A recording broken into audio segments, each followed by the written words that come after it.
नमस्कार दोस्तों, स्वागत है आप सबों का सीएस पब्लिक स्कूल के नए यूट्यूब चैनल पर। आज हम लोग सेंटेंस के बारे में पढ़ रहे हैं। सेंटेंस या वाक्य। सेंटेंस क्या होता है पहले इसके बारे में देखते हैं। सेंटेंस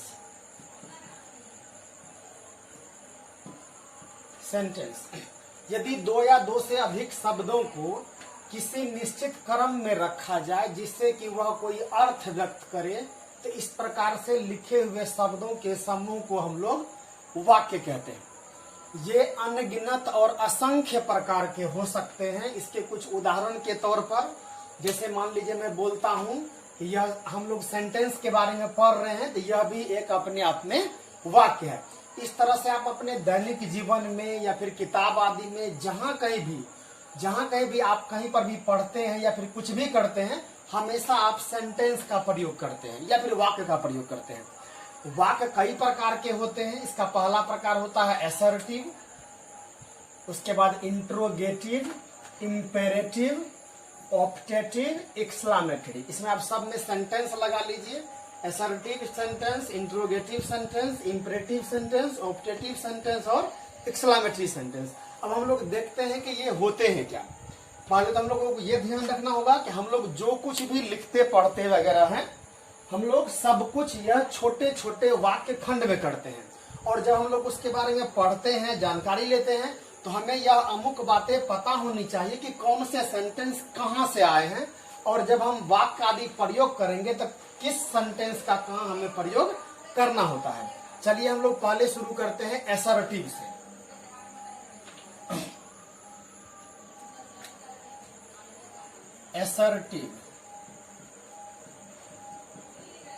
असर्टिव को दूसरी भाषा में एफर्मेटिव भी कहा जाता है।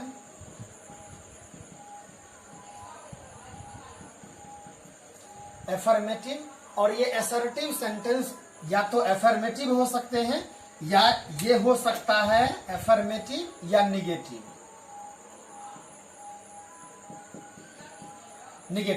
एफर्मेटिव या असर्टिव को हिंदी में कहा जाता है विधिवाचक।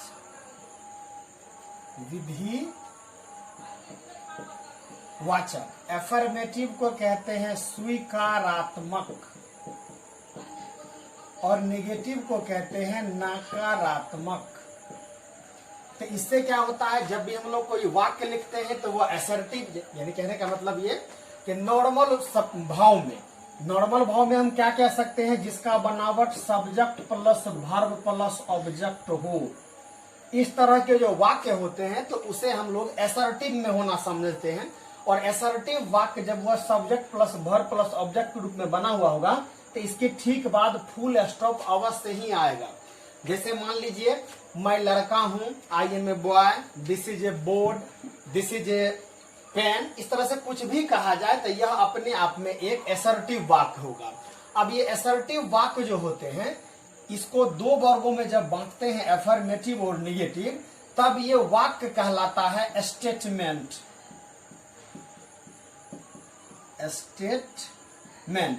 स्टेटमेंट को हिंदी में कहते हैं कथन। अब ये कथन क्या होता है, जब भी किसी चीज को बोला जाता है, अगर साधारण शब्दों में एक छोटे टुकड़े में किसी भी सेंटेंस को बोला जाए तो वह अपने आप में एक कथन होता है। मान लीजिए पृथ्वी गोल है, यह अपने आप में एक कथन है। ठीक, अब यहाँ पर क्या होता है, ये कथन जो होते हैं, ये कथन ही वास्तव में एफर्मेटिव या निगेटिव, या फिर यूं कह सकते हैं स्वीकारात्मक पॉजिटिव और नकारात्मक निगेटिव हो सकते हैं, ये स्टेटमेंट। अब ये इस तरह से हम दिमाग लगा सकते हैं कि हमारे चारों ओर में जितने भी प्रकार की बातों को कुछ शब्दों में कह दिया जाए या फिर एक वाक्य के रूप में कह दिया जाए, सभी के सभी अपने आप में स्टेटमेंट होंगे।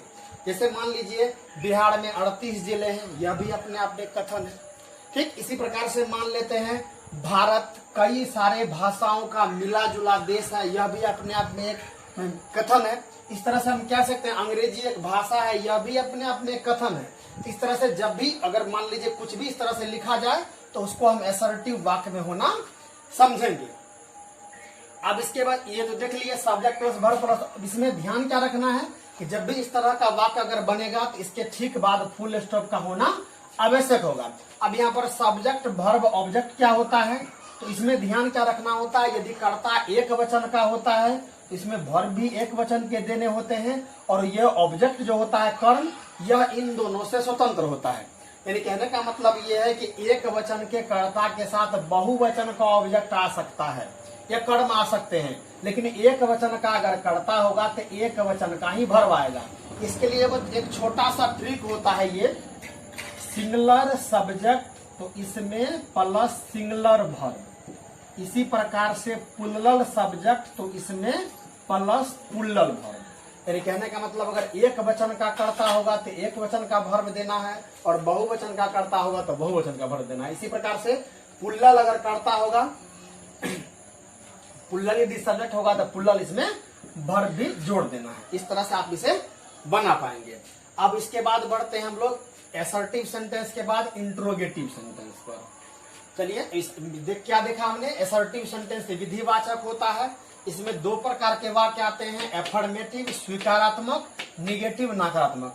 जितने भी वाक्य होंगे जिसमें हाय हो हूं लगा हुआ होगा वे सभी के सभी स्वीकारात्मक होंगे। उसमें अगर नहीं लगा हुआ हो तो इस अवस्था में वह नकारात्मक होंगे। इस अवस्था में क्या देखते हैं कि ये दोनों का दोनों मिलकर के कथन कहलाएगा। अब आगे बढ़ते हैं इसके बाद इंट्रोगेटिव पर।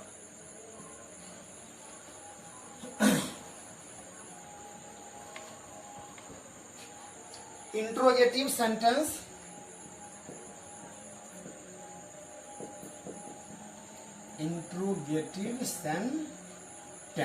ठीक।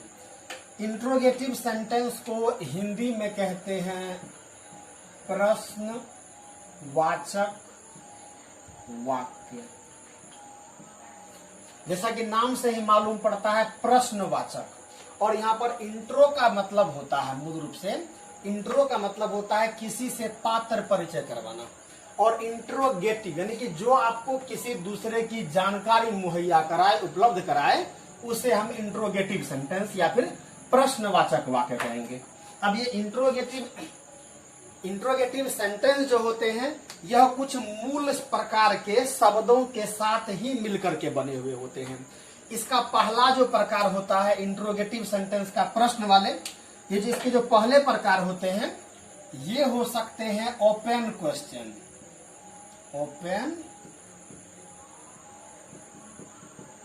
क्वेश्चन, दूसरा हो सकता है क्लोज क्वेश्चन।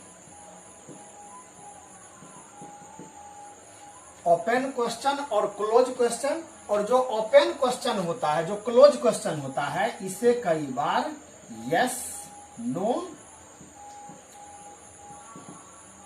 इसे कई बार यस नो क्वेश्चन भी कहते हैं। अब हमें देखना है क्या, इंट्रोगेटिव में जो भी आएंगे तो ये ओपन क्वेश्चन आएगा प्रश्नवाचक वाक्य में, और क्लोज क्वेश्चन आएगा। अब ये होता है क्या क्या, जब ये ओपन क्वेश्चंस के रूप में अगर ये आएंगे तो इस अवस्था में यह अवश्य ही कुछ WH वर्ड लेकर आएगा। WH word. अब ये WH वर्ड क्या होते हैं, तो इन WH वर्ड मूल रूप से वे वर्ड होते हैं जो कि WH के मेल से मिलकर के बने हुए होते हैं।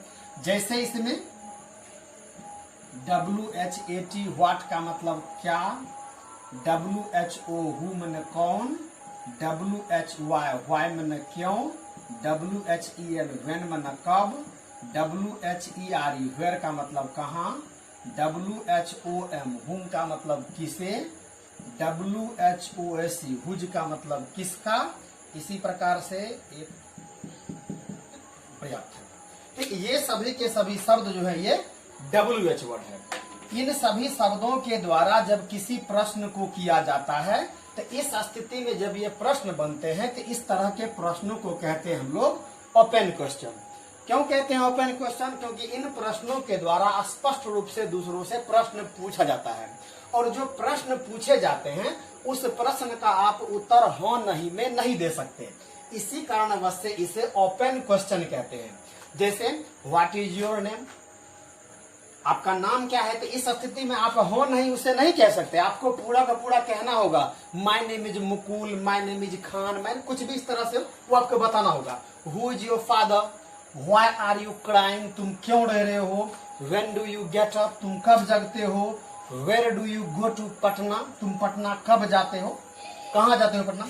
इसी प्रकार से whom do you read, कौन तुम्हें पढ़ाता है। इस तरह से कुछ भी इस तरह के वाक्य आदि इसमें बन सकते हैं। लेकिन इसका जब भी बनावट होता है तो बनावट में क्या ध्यान रखना है कि ये सभी के सभी शब्द आएंगे, इन शब्दों के बाद इसका सब्जेक्ट आएगा, सब्जेक्ट के बाद हो सकता है कई बार इसके ठीक बाद सब्जेक्ट के बाद ये हेल्पिंग वर्ब लेकर के आए, इसके बाद ये मेन वर्ब लेकर के आएगा, इसके बाद ऑब्जेक्ट लेकर के आएगा। जैसे मान लीजिए क्या, तुम कब किताब पढ़ते हो। ध्यान रखना है प्रश्नवाचक वाक्य लिखेंगे तो उसमें प्रश्नवाचक शब्द का देना, प्रश्नवाचक चिन्ह का देना आवश्यक होगा। तुम कब किताब पढ़ते हो, तो इस स्थिति में यदि प्रश्नवाचक शब्द आ गया तो सबसे पहले इसका अंग्रेजी लिखेंगे। तो हम जानते हैं कब का क्या होता है अंग्रेजी, व्हेन। अब यहाँ हम जानते हैं क्या कि इसमें तुम कब किताब पढ़ते हो, व्हेन दे दिया हमने, तो ये सब में से ये देखते हैं क्या व्हेन आ गया। अब व्हेन के बाद अब पहला सब्जेक्ट आएगा, तो व्हेन क्या सब्जेक्ट इसमें, तुम कब किताब पढ़ते हो, कौन किताब पढ़ता है, तुम, तो व्हेन। इसके अब क्या देखते हैं, इसके कई बार इसमें इस सब्जेक्ट जब ये लगा देंगे इसके ठीक बाद आपको पहले हेल्पिंग वर्ब देना होगा। ये सब्जेक्ट इसके बाद हेल्पिंग वर्ब है, पहले आप इसमें हेल्पिंग वर्ब कीजिए, इसके बाद सब्जेक्ट लीजिए। तो अब क्या देखते हैं हम लोग, तुम कब किताब पढ़ते हो, ये ताहे तेहे तिहे प्रेजेंट इंडेफिनिट का वाक्य है, इसमें कुछ भी हेल्पिंग वर्ब नहीं होता है। तो इस स्थिति में हम लोग इसमें डू और डज हेल्पिंग वर्ब लेते हैं। तो इस स्थिति में यहाँ पर हम जानते हैं तुम बहुवचन है और डू बहुवचन है, यहाँ हो जाएगा when do you read book, तुम किताब कब पढ़ते हो। इस तरह से अन्य किसी भी प्रकार के कोई भी वाक्य वगैरह आएंगे अगर प्रश्नवाचक शब्द के रूप में, तो इसमें सबसे पहले आपको ये देना ही पड़ेगा। हम लोग जब इसके बारे में टेंस के बारे में मैं आप लोग को आपको पढ़ाऊंगा, एक सेपरेट वीडियो दूंगा, तब मैं आपको बताऊंगा कि आखिर ये वर्डों का फॉर्मेशन कैसे होता है और आप इसका कैसे प्रयोग कर सकते हैं।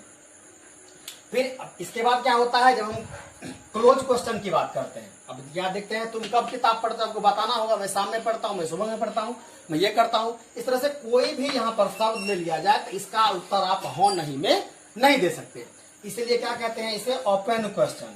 जब भी ये लेकर के आएगा तो किसको लेकर के आएगा, WH वर्ड को लेकर के आएगा। और कई बार क्या होता है, हम लोग जानते हैं कि ये जब क्लोज क्वेश्चन बनता है तो क्लोज क्वेश्चन को क्या देख रहे हैं हम लोग, यस नो क्वेश्चन भी कहते हैं। अब ये क्लोज क्वेश्चन जब भी बनता है तो यह बनता है मूल रूप से किस चीज से, तो याद कीजिए हम लोगों ने पर्सन पढ़ा था और पर्सन के साथ हम लोगों ने वर्तमान काल में, भूतकाल में, ठीक है, गुण दशा आदि बताने के लिए हम लोगों ने इज का, एम का, आर का, वाज का, वेयर का, इसी प्रकार से हैज का, हैव का, हेड का, इनका प्रयोग हमने सीखा था। क्योंकि हेल्पिंग वर्ब इससे और भी अधिक मात्रा में होते हैं, कैन होते हैं, मे होते हैं, कुड होते हैं, माइट होते हैं, शुड होते हैं, वुड होते हैं। हम लोग इसके बारे में अलग से पढ़ेंगे, अभी इसको ध्यान देना है। जब इन सबों के द्वारा जब किसी भी वाक्य का बनावट होता है, जैसे मान लीजिए क्या, I am a boy, this is a pen, this is cloth, इस स्थिति में हम जानते हैं कि इज एम आर को अगर पहले रख दिया जाए तो वह क्या क्या बोध करवाता है। जैसे मान लीजिए इज दिस ए पेन, क्या यह एक कलम है। तो इस स्थिति में आप इसका उत्तर हो नहीं में दे सकते हैं, क्या यह कलम है, हाँ या नहीं, क्या यह कलम है, हाँ या नहीं। इस तरह से आप दो शब्दों में बोल करके इसका उत्तर दे सकते हैं। इस तरह से और कुछ भी ले लीजिए, मान लीजिए आर यू ए बॉय, क्या तुम लड़के हो, यस और नो, हम हाँ और नहीं में इसका उत्तर दे सकते हैं। इसी तरह से हैव यू ए पेन, क्या तुम्हारे पास कलम है, यस और नो। ठीक, इसी प्रकार हैव यू इल, क्या तुम बीमार हो, यस और नो। तो हम क्या देखते हैं, इन सभी प्रकार के प्रश्नों का उत्तर हम लोग हाँ नहीं में दे सकते हैं, इसीलिए इसे हम क्या कहते हैं, यस नो क्वेश्चन। तो क्या देखते हैं हम लोग ने दो के बारे में पढ़ लिया, असर्टिव सेंटेंस क्या होता है, इंट्रोगेटिव क्या होता है। क्या देखा हम लोगों ने, इंट्रोगेटिव जो सेंटेंस होगा इससे मूल रूप से हम लोग दूसरे से प्रश्न करते हैं। इससे आप ये भी कह सकते हैं कि eager to know, eager to know का मतलब होता है जानने की इच्छा होना। जब किसी चीज को जानने की इच्छा होती है तब हमें इंट्रोगेटिव जो प्रश्न होते हैं, वाक्य होते हैं, उसका प्रयोग करना होता है। और इंट्रोगेटिव में आपको ध्यान रखना, यह दो प्रकार के होते हैं। ओपन क्वेश्चन, ये कैसे बनेगा, तो ये बनेगा ये WH वर्ड के द्वारा। और एक यस नो क्वेश्चन, यह कैसे बनेगा, तो सिर्फ और सिर्फ एक्जुअली, या कह सकते हैं हेल्पिंग वर्ब, चूंकि यहाँ पर ये मेन वर्ब का काम करता है, तो कह सकते हैं कि जो टेंस में जो हेल्पिंग वर्ब होते हैं वही यहाँ पर मेन वर्ब बन करके जब वाक्य बनाता है, तो इस स्थिति में जब इसे पहले रखते हैं तब यह क्या क्या बोध करवाता है। तो इस स्थिति में जब क्या के द्वारा प्रश्न होता है तब यह क्लोज क्वेश्चन कहलाता है। और क्लोज क्वेश्चन का उत्तर हम लोग हाँ नहीं में दे करके जो अगला स्पीकर होगा कहने वाला, उसे हम सेटिस्फाइड या संतुष्ट कर सकते हैं। अब अगला बढ़ते हैं हम लोग इंपरेटिव सेंटेंस पर।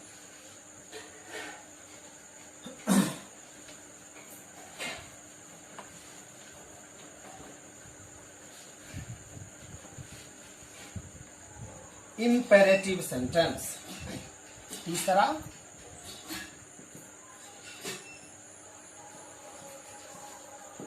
Imperative sentence. इंपेरेटिव सेंटेंस को हिंदी में कहते हैं विधि वाचक। विधिवाचक का मतलब, विधिवाचक आप कह सकते हैं विधिवाचक, इसका मतलब ये होता है विधिवाचक का कि कोई भी काम किस प्रकार से हो रहा है। इसमें मूल रूप से हम लोग कुछ मूल चीजों को लेते हैं। जैसे इसमें पहला जो लेते हैं वो लेते हैं डिजायर, डिजायर, इसके बाद विशेष, इसके बाद लेते हैं इंटीग्रिटी, इंटीग्रिटी के बाद लेते हैं ऑर्डर, ऑर्डर, ऑर्डर के बाद लेते हैं कमांड, ठीक है, कमांड, कमांड, इसके बाद एक और लेते हैं एडवाइस। अब देखते हैं पहले ये होता है क्या, और ये जो इंपेरेटिव सेंटेंस होते हैं विधिवाचक, यानी कहने का मतलब कोई काम किस प्रकार से किया जा रहा है इसके बारे में। यहाँ अगर अलग अलग देखा जाए तो डिजायर का मतलब होता है इच्छा, विशेष का मतलब होता है कामना, इंटीग्रिटी का मतलब होता है विनती, ठीक है, ऑर्डर का मतलब होता है आज्ञा, कमांड का मतलब होता है निर्देश, और एडवाइस का मतलब होता है सलाह, ठीक है। जब इस तरह के चीजों को जब जैसे हमें किसी चीज की इच्छा जाहिर करनी होती है, हमें कोई कामना करना होता है, कोई विनती करना होता है, किसी को कोई आज्ञा देना होता है, किसी को कोई निर्देश देना होता है, किसी को कोई सलाह देना होता है, तो इस स्थिति में इस सभी शब्दों का प्रयोग हम लोग, यानी कि इंपेरेटिव सेंटेंस का प्रयोग हम लोग करते हैं। यहाँ एक बात ध्यान रखने वाली बात है क्या, कि इससे पहले हम लोग क्या देखा था कि जब असर्टिव सेंटेंस होगा तो इसके ठीक बाद फुल स्टॉप आएगा। इंट्रोगेटिव सेंटेंस जब होगा तो इसके ठीक बाद आपको प्रश्नवाचक चिन्ह जो ये होते हैं ये आएगा, ठीक। और ये इंपेरेटिव सेंटेंस जो होते हैं इसके अंत में भी आपको ये फुल स्टॉप लगाना होता है, फुल स्टॉप लगाना होता है। लेकिन इसमें क्या होता है, ये जो वाक्य होते हैं, चूंकि प्रत्येक वाक्य का बनावट तो subject plus verb plus subject होता ही है, लेकिन इसके सब्जेक्ट छिपे हुए होते हैं। यानी कहने का मतलब इसका सब्जेक्ट जो होता है वो होता है हाइडन मोड में। हाइडन का मतलब छिपा हुआ होता है, ये छिपी हुई अवस्था में होती है। अब देखिए कैसे होता है, जैसे हम बारी बारी से सबके लिए उदाहरण लेंगे, आप लोग इसको समझ जाएंगे। जैसे डिजायर, इच्छा का मतलब क्या होता है, जैसे में मान लीजिए हम कहते हैं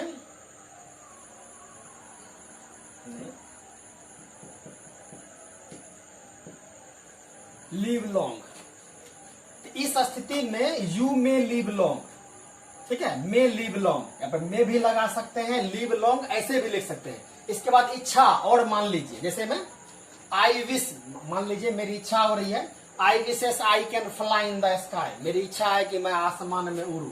इस स्थिति को, इसको भी हम इसी प्रकार से व्यक्त करेंगे। फिर मान लीजिए कामना, विशेष, इस प्रकार से मान लीजिए मे यू लिव लॉन्ग, मे मान लीजिए किंग लिव लॉन्ग, यानी कि ईश्वर करे कि हमारे जो राजा है वह बहुत दीर्घायु हो, हम कामना कर रहे हैं। ये विनती, विनती क्या होता है? जब हमें किसी से कोई काम लेना होता है तो इस स्थिति में यदि अगला नहीं मानव से विनती करते हैं, इस स्थिति में इसे इंट्रीगेटी कहते हैं। जैसे में प्लीज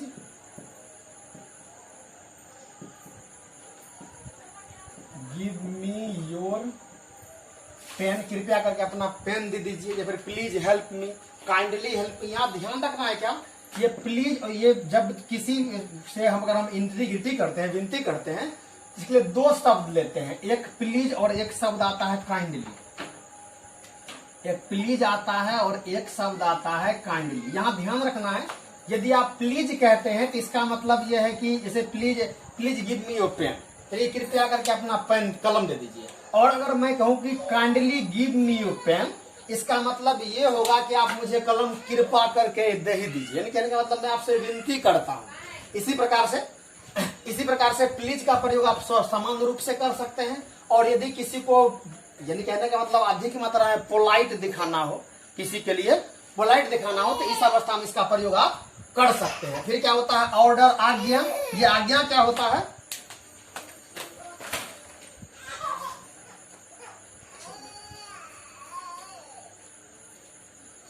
इसके ऑर्डर क्या होता है? आज्ञा क्या होता है?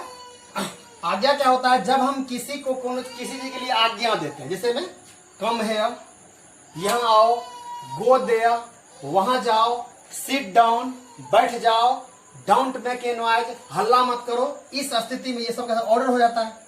ठीक, इसके बाद कमांड, निर्देश क्या होते हैं? जब किसी को आप किसी काम आदि के लिए निर्देशित करते हैं, जैसे में गो स्लो, धीरे जाओ, ठीक है, अंडरस्टैंड वेल, ठीक प्रकार से समझो, ठीक है, इसी प्रकार से लुक केयरफुली, ध्यान से समझो, गो केयरफुली, ध्यान से जाओ आदि। ये सभी के सभी कमांड हो जाएंगे। एडवाइस, सलाह क्या हो जाएगा? जब हम किसी से किसी चीज के लिए सलाह लेते हैं तो इस अवस्था में क्या होता है? अक्सर ये लेट लग करके बनता है। जैसे में लेट्स प्ले, चलो खेले, लेट्स इंजॉय, चलो आनंद ले, लेट्स प्ले द गेम, चलो इस खेल को खेले। तो इस अवस्था में हम सिर्फ उसके मन के भावों को जानते हैं। जैसे मान लीजिए लेट्स प्ले, चलो खेले। अब अगर जिसको आप कह रहे हैं उसकी इच्छा होगी तो आप खेलने के लिए जाएंगे, अगर उसकी इच्छा नहीं होगी तो आप नहीं जाएंगे। तो इस अवस्था में क्या देख रहे हैं? हम ये सलाह ले रहे हैं अगला से कि इस काम को मैं करना चाहता हूं, क्या आप इस तरह से करना चाहते हैं या नहीं करना चाहते हैं। अब इस तरह से अगर मैं इस सभी को लिए एक उदाहरण के तौर पर लूं, इसके लिए एक एक उदाहरण के तौर पर मैं वाक्य लिखता हूं ताकि आप लोग भी इसे समझ पाए। डिजायर, इच्छा, जैसे में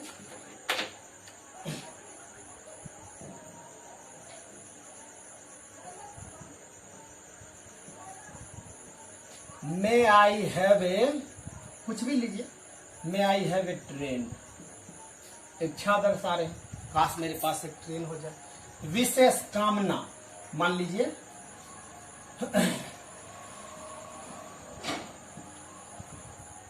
मे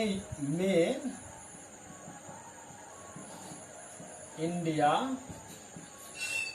विन द मैच, इच्छा जाहिर कर रहे हैं कि भारत मैच जीत जाए। इंटीग्रिटी, विनती, मान लीजिए kindly lend me some money, कृपया करके मुझे कुछ पैसे दीजिए, मुझे बहुत आवश्यकता है। इस अवस्था में आज्ञा, जैसे मान लीजिए sit down, shut the door,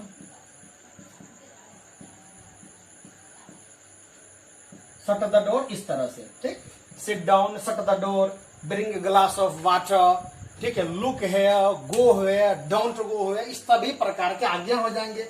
निर्देश, किसी को निर्देशित करना है, जैसे में निर्देशित करना है किसी को, इस अवस्था में हम क्या किसी को कह सकते हैं? जैसे मान लीजिए डोंट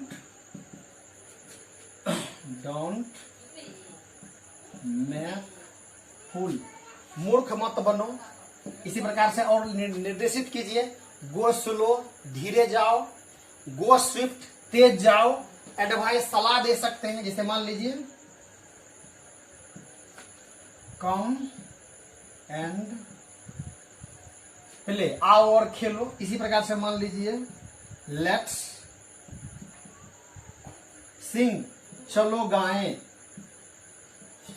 लेट्स डांस चलो नाचें, लेट्स रीड चलो पढ़ें। इससे अगला को हम बता रहे हैं ऐसा मैं करना चाहता हूं, डू यू वांट टू। अगर आप भी करना चाहते हैं तो लेट्स कम विथ मी, चलिए मेरे साथ आइए और ऐसा कीजिए। इस तरह से आप इन सभी शब्दों को लेकर के इसको दिखा सकते हैं। इसमें कई बार क्या होता है, जैसा कि आप देख सकते हैं, इसमें कई बार यू आ भी सकता है और कई बार यू नहीं भी आ। जैसे मान लीजिए सिट डाउन, बैठ जाओ, you sit down. Don't pluck the flower, you don't pluck the flower. Listen me, you listen me. इस तरह से अन्य सभी में भी आप लगा करके देख सकते हैं। फिर इसके बाद इंपेरेटिव के बाद क्या आता है, ऑप्टेटिव। देखते हैं ये ऑप्टेटिव सेंटेंस क्या होता है। ऑप्टेटिव सेंटेंस को का मतलब होता है, ये आपका चौथा हो गया, ऑप्टेटिव सेंटेंस। ऑप्टेटिव सेंटेंस को हिंदी के में कहते हैं इच्छा बोधक। इच्छा बोधक, ये इच्छा बोधक क्या होते हैं, तो जिससे आप किसी दूसरे व्यक्ति आदि पर किसी विशेष प्रकार के मनोभाव को दर्शाते हैं। जैसे इसके द्वारा होता है क्या क्या, सबसे पहले कर्स, कर्स को कहते हैं अभिशाप, ठीक। इसके बाद होता है ब्लेसिंग। ब्लेसिंग का मतलब होता है अभिवादन या कई बार कामना करना भी, ठीक। ब्लेसिंग। इसके बाद आता है इसमें विश, इच्छा, और विश के बाद आता है प्रेयर, PRAYER, प्रेयर, ठीक। विश का मतलब होता है कामना और प्रेयर का मतलब होता है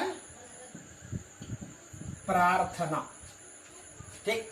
तो जब कभी किसी से प्रार्थना आदि करते हैं तो इस अवस्था में इसका प्रयोग हम लोग करते हैं। जैसे कर्स, अभिशाप। अभिशाप हम कैसे कह सकते हैं, जैसे मान लीजिए मे यू डाई, मान लीजिए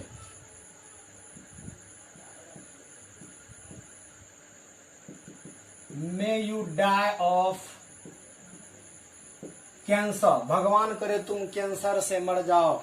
may you die of puffing, भगवान करे तुम फूल करके मर जाओ। क्या कर रहे हैं, अभिशाप दे रहे हैं, श्राप दे रहे हैं किसी को। ब्लेसिंग, अभिवादन या कामना, जैसे जैसे may you success, SUCCE, may you success, मैं इच्छा करता हूं, कामना करता हूं कि तुम सफल हो जाओ। इस तरह से और भी लीजिए, मुझे ब्लेसिंग, अभिवादन या कामना कर रहे हैं। मान लीजिए इसी प्रकार से मे गॉड हेल्प हिम, भगवान ऐसा हो कि भगवान उसकी मदद करे। विश, कामना, कामना में हम क्या कर सकते हैं, जैसे मान लीजिए आप किसी चीज को चाहते हैं इस प्रकार का हो जाए तो वह कामना हो जाएगा। जैसे में आवर कंट्री विन, यानी कि भगवान करे कि हमारा देश जीत जाए। इस तरह के वाक्यों को। प्रेयर, प्रार्थना, जैसे में प्रार्थना, जैसे ईश्वर से हम प्रार्थना करते हैं, इस प्रार्थना को इसमें हम लगा सकते हैं। जैसे या फिर ईश्वर से प्रार्थना करते हैं या फिर किसी अन्य व्यक्ति से ही प्रार्थना करते हैं, अपने गुरुजनों से प्रार्थना करते हैं, तो इनको भी इसमें हम व्यक्त कर सकते हैं। जैसे में इसमें लिख सकते हैं आप, मे यू लिव लॉन्ग, क्या कि भगवान करे कि तुम दीर्घायु। हम इस प्रार्थना कर रहे हैं, ऐसा हो ना हो या हम लोगों पे होता नहीं है, बस हम लोग ऐसा कर सकते हैं। तो इस तरह के शब्द वाक्यों को जब भी अगर दर्शाना होता है तो इस तरह से दर्शाते हैं। लेकिन इसमें ध्यान क्या देना है, जब भी इस तरह के वाक्य होंगे तो अभिलाषा दर्शाएंगे कुछ भी, तो इसके ठीक बाद, यानी कहने का मतलब ये ऑप्टेटिव सेंटेंस के ठीक बाद ये आपको चिन्ह देना जरूरी होगा, ठीक है। इस चिन्ह को हम लोग ऑप्टेटिव चिन्ह या फिर इसको कई बार हम लोग कहते हैं एक्सक्लेमेशन साइन भी इसको कहा जाता है। इसका मतलब मूल रूप से क्या होता है कि आप किसी चीज में विस्मय दिखा रहे हैं, यानी कहने का मतलब ये कि अगर ये कर्स अभिशाप को दिखाएंगे तो इसको दिखाते समय आपके मन में तीव्र वेदना उत्पन्न होनी चाहिए। अब अगर आप अभिवादन कामना कर रहे हैं तो उस अवस्था में भी आपके मन में तीव्र वेदना उत्पन्न होनी चाहिए। अगर तीव्र वेदना उत्पन्न नहीं होगी तब आप उसको एसर्टिव सेंटेंस के रूप में दर्शाएंगे। इसका ध्यान रखना है यहाँ पर। फिर इसके बाद आगे बढ़ते हैं हम लोग एक्सक्लेमेटरी सेंटेंस के बारे में।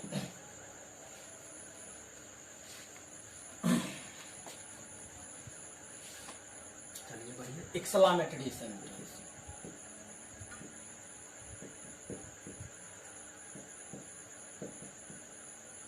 एक्सक्लेमेटरी सेंटेंस, ये एक्सक्लेमेटरी सेंटेंस को हिंदी में कहते हैं विषम्यादि बोधक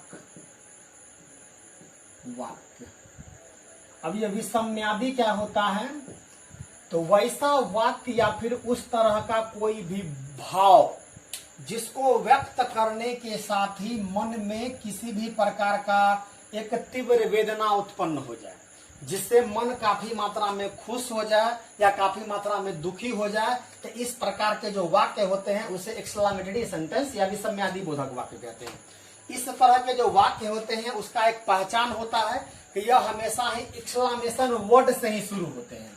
अब ये एक्सक्लेमेशन वर्ड क्या होते हैं? ये एक्सक्लेमेशन वर्ड होते हैं जैसे वाव, हु, इसी प्रकार से फाय, फाय, एल्स, फाय, फाय, एल्स, इसके बाद सिट, इसके बाद hoo, fie, fie, sit, hoo, bravo, bravo,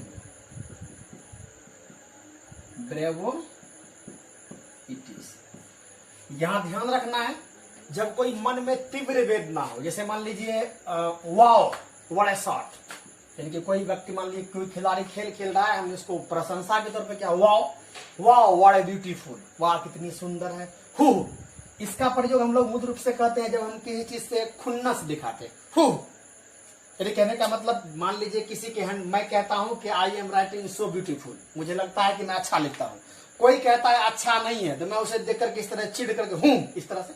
फाय, फाय, इसका मतलब होता है छी छी, ठीक है, ये छी छी कितना खराब है, कुछ भी इस तरह से। एल्स, ये दुख व्यक्त करता है, भारी दुख, else my father is die, इस तरह से।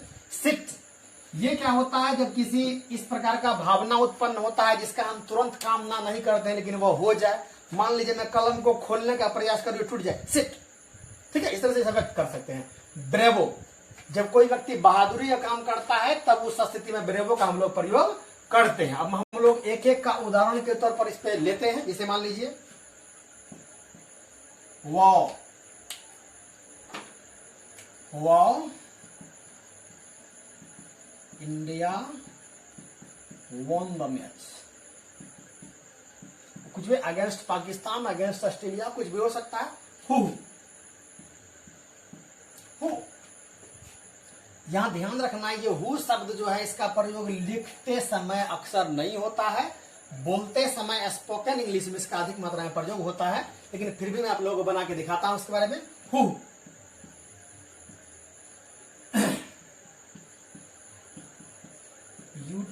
you try to tell that your house is pretty than me. You try to tell that your house is pretty than me. तुम कहना चाहते हो कि तुम्हारा घर मेरे घर से बढ़िया है, खुन्नस होकर के हम ये वाक्य कह रहे हैं। फिर आगे बढ़िए, हु, फाय, फाय, मान लीजिए फाय, फाय, फाय, फाय, फाय, फाय, छी छी, हाउ बैड, छी छी कितना खराब है।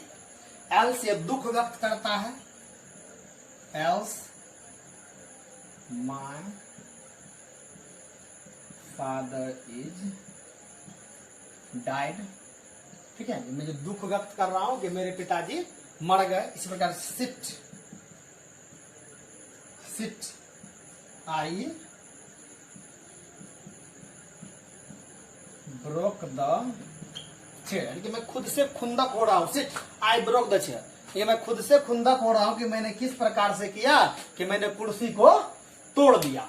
ठीक, इस तरह से विसम्यादि बोधक हो गया। इस तरह से विसम्यादि बोधक में भी क्या ध्यान रखना है कि जब भी इस तरह के वाक्य अगर विसम्यादि बोधक वाले कोई वाक्य होंगे तो इसके बाद एक्सक्लेमेशन, ये जो साइन होता है, ये आपको लगाना अनिवार्य होगा। ठीक, इसमें सेंटेंस में अगर देखा जाए तो कई बार सवाल आता है सबसे छोटा सेंटेंस क्या होता है, तो ध्यान रखना है सबसे छोटा सेंटेंस होता है गो।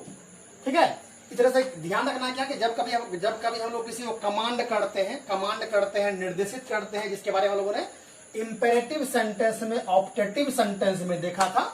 ठीक है, उसमें इसका प्रयोग करते हैं गो, कम, रीड, लाफ, ठीक है, लुक, सी, इस तरह से और भी।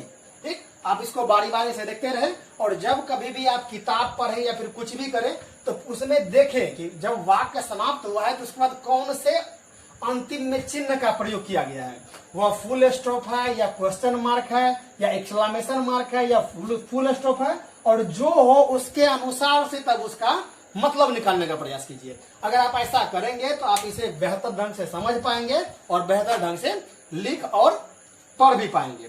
आशा करता हूं यह वीडियो आप लोगों के लिए फायदेमंद होगा। Thanks for watching.